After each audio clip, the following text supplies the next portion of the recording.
Hello, in this video I'm going to give you the key. What are the huge mistakes that people make when they practice alternate picking? And if you don't fix this mistake, and it's so obvious, and it's the most obvious mistake you come up with, if you don't fix it, there is absolutely zero way in which you can get to the highest level of alternate picking mastery. And if you don't want to get to the highest level, you can just use this insight to get to whatever level you want to get to faster, right? That's what we want. And so what is the main mistake? Well, when I see people practice alternate picking, sometimes people write me and say, I'm doing these things and it just didn't work out and I'm not making progress, can't get beyond 120 beats per minute when I do this exercise, whatever. And I tell them to send me a video. And in that video, I always, almost without exception, see the same freaking mistake.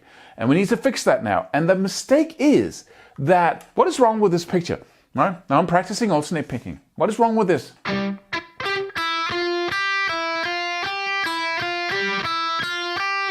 Right? What is wrong with it?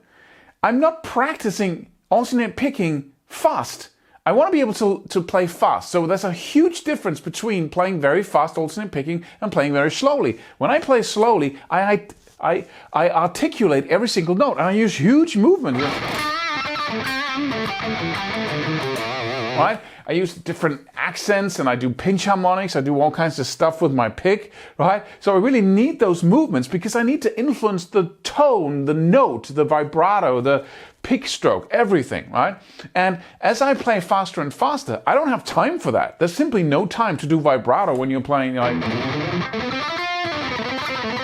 Right? I can't do vibrato on every single note or do anything like details. So I no longer need to have these very elaborate, accurate movements like that.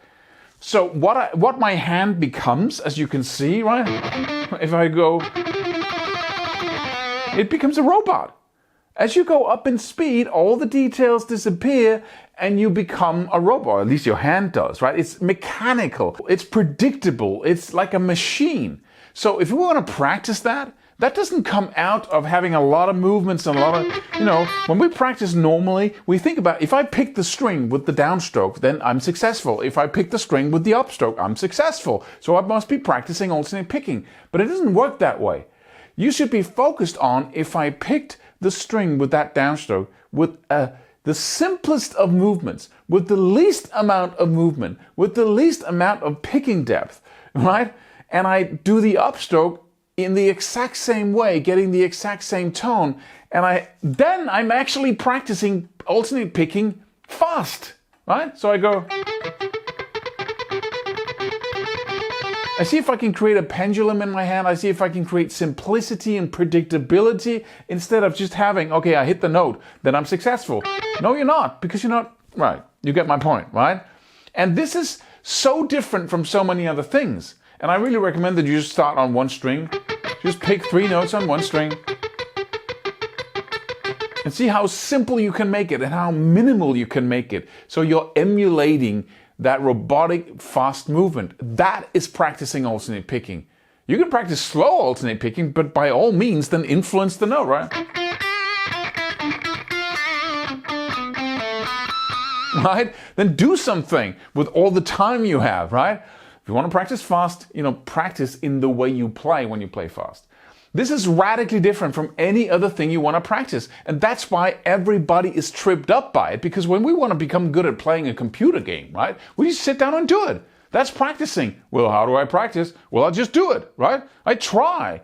And then gradually the brain finds out a way to become very fast at doing the controls and all the things that happens, right? It just happens automatically by just doing it.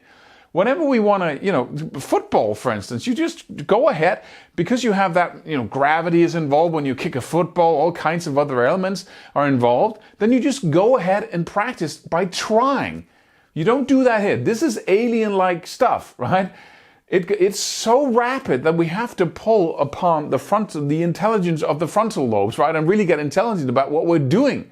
Because if you don't, you'll basically just be hitting the wall because you're using a technique that's designed or very good at performing very cool notes, right? That you really take care of every note. And you can't speed that up. You can't speed that up because it's slow and it should be. It's so many details in there, you know, to cut it down, right? You can't afford any unnecessary movement. So when you practice, it's just up and down, the smallest movement possible.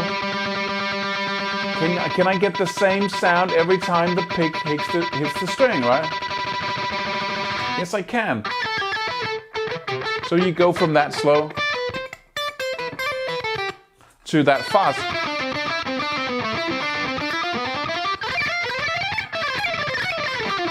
Right, if you can hit the right notes. It's just how it is. So, and if you forget about this, you don't practice alternate picking at the highest level. You need to retrain yourself now.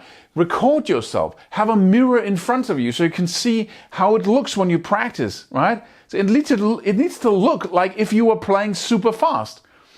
That's how it needs to look. And you need to retrain yourself to do that. Otherwise, you just forget about this video. You go right back to what you're usually doing, because you've been doing that a lot of times, haven't you? If you've been practicing alternate picking, you got like 1,000,000 pick strokes under this hand, right? So you need to retrain and say, don't do that. Back to minimal movements, robotic movements, up and down. Don't pick too deep, you know, get simplicity, consistency, right? That's what you need to just be focusing on in the beginning. Once you've been doing that for a week, it gets automatic that's the way you start practicing instead of having all this, you know, all right? So change the way you look at being successful when you practice alternate picking. It's not just about hitting the string. It's about hitting the string in the simplest, most minimalistic way you can possibly imagine. That you can take to the highest level. And if you want more insights about this, go check out our alternate picking course. You can click the link just below here and go check that out. It's super cool. It is a weapon that you can use to really kill this alternate picking challenge. But tomorrow, I'm going to send you another video here on YouTube, if that's where you are, with another core challenge that we have in alternate picking. See you then.